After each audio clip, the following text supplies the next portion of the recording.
Good morning six class student. Adarsh senior secondary school की online class में आपका स्वागत है।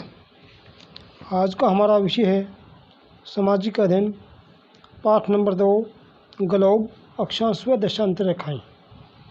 इसका हमने पेज नंबर 13 तक पढ़ दिया था और आज हम पेज नंबर 14 देशांतर व समय के बारे में पढ़ेंगे। इसके 3 टॉपिक बनते हैं: देशांतर व समय, स्थानीय समय, मानक समय। और आगे आपको इसके अभ्यास कार्य करवाएंगे। तो आज हम पढ़ते हैं देशांतर व समय। सहस्त्रों वर्ष पूर्व समय बताने का कोई साधन नहीं था। प्राचीन समय मानव समय को देखने के लिए आकाश में सूर्य की गति का प्रयोग किया करता था। पृथ्वी अपनी धुरी पर पूर्व से पश्चिम को परिभ्रमण करती और एक चक्र पूरा करने में 24 घंटे का समय लेती है। इस प्रकार पृथ्वी 360 डिग्री लगभग 24 घंटे में घूमती है।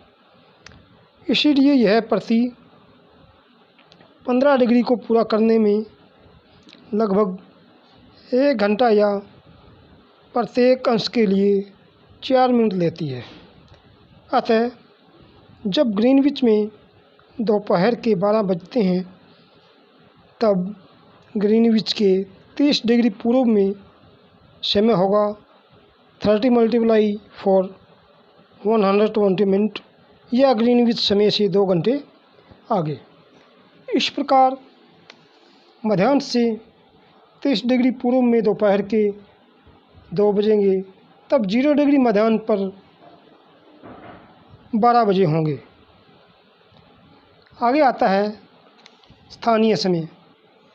किसी स्थान का समय 12 बजे निर्धारित किया जाता है जब वे सूर्य के ठीक नीचे होते हैं, अर्थात आकाश में सूर्य सबसे अधिक ऊंचाई पर होता है।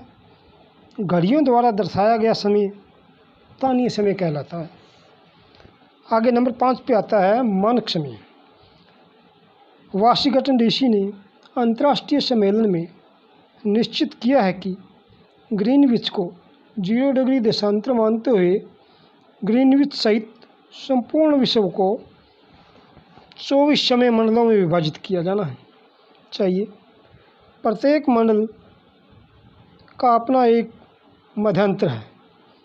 भारत में अरुणाचल प्रदेश में, दिब्रुगढ़ में तथा गुजरात में द्वारिका के समय में लगभग 2 घंटों का अंतर है।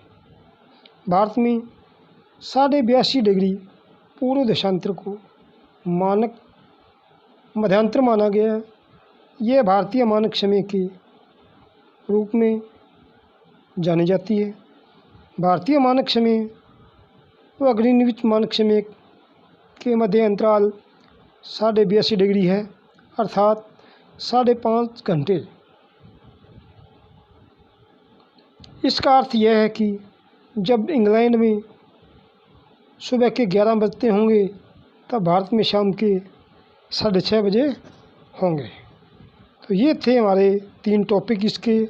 अब हम इसके करेंगे संकलनात्मक कार्य।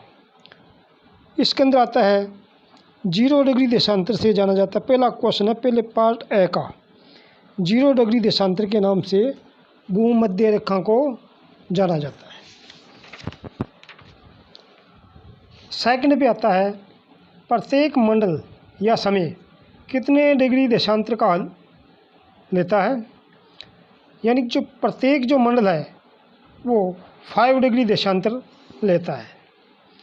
तीसरा हमारा आता है दक्षिणी उच्चतम सीमा कौन सी, जहाँ से दोपहर की सूर्य की किरणें लंबवत पड़ती है, तो वो पड़ती है कर्क रेखा को। चौथा है पृथ्वी के मध्य में चारों ओर की लंबाई इसकी क्या कहलाती है, तो इसकी चारों ओर की जो लंबाई है इसकी व्यास। चारों ओर की इसकी परिधि कहलाएगी, व्यास नहीं कहलाएगी, परिधि। आगे आता है वह भाग मिलान कीजिए। पहला आता है अंतर्राष्ट्रीय समय रेखा, इसका तीसरा होगा 180 देशांतर। दूसरा है भूमध्य रेखा,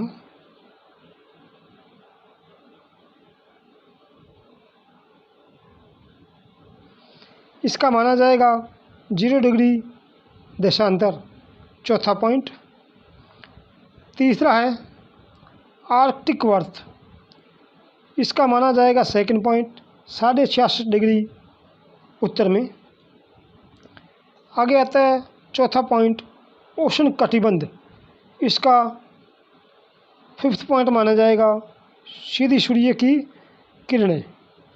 नंबर 5 पर है मुख्य मध्यांतर, ये माना जाएगा फर्स्ट 0 डिग्री अक्षांश।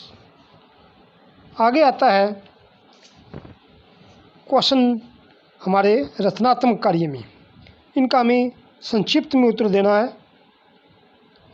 तो अ भाग का बनता है ग्रीनविच मानक समय क्या है, इसका हमारा आंसर बनेगा 82.5 डिग्री माना जाएगा। सेकंड क्वेश्चन है AM क्या होता है, ये पूर्वाहन होता है, इसका आंसर होगा पूर्वाहन। नंबर 3 क्वेश्चन अ भाग का PM क्या होता है, PM को हम अपराह्न बोलते हैं। अ भाग का चौथा क्वेश्चन है भौगोलिक जाल क्या है। मैंने कल भी आपको बताया था कि जो भौगोलिक जाल होता है ग्लोब के ऊपर तिरछी और टेढ़ी रेखाओं का, उसको ग्रिड कहा जाता है। आगे आता है रचनात्मक कार्य का सहभाग, सत्य या असत्य लिखिए। पहला प्रश्न इसका उष्ण कटिबंध पृथ्वी के सर्वाधिक गर्म भाग है, ये सत्य होगा। दूसरा 82.5 डिग्री पश्चिमी भारत की मानक देशांतर है, यह भी सत्य होगा। तीसरा मकर रेखा उत्तरी गोलार्ध में पड़ती है, ये हमारा असत्य होगा। चौथा अंटार्कटिक वर्त दक्षिणी गोलार्ध में पड़ता है, ये भी हमारा असत्य है। आगे आता है भाग द रिक्त स्थानों की पूर्ति कीजिए। पहला है भारतीय मानक समय 82.5 देशांतर से निकाला जाता है, तो इसके अंदर आ जाएगा 82.5 डिग्री।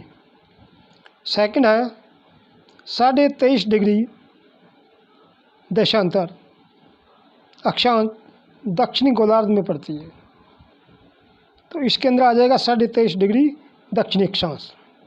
तीसरा है भूमध्य रेखा पृथ्वी को 2 बराबर भागों में अर्ध भागों में बांटती है, इसके अंदर आ जाएगा 2। चौथा कर्क रेखा का मान 23.5 डिग्री उत्तरी अक्षांश है, तो इसके अंदर आ जाएगा कर्क। तो ये थे हमारे सेकंड लेसन के क्वेश्चन वगैरह। अब इसके ब भाग रह गए, ब भाग की आपको PDF भेज देंगे, बाद में हम करेंगे लेसन 3। तब तक के लिए आपको इतना कार्य करना है, इसको याद करना है और घर पढ़ना है, इसको पढ़ना है बढ़िया ढंग से। अगर आपको वीडियो बढ़िया लगी है तो इसको लाइक और शेयर ज़रूर करें। धन्यवाद।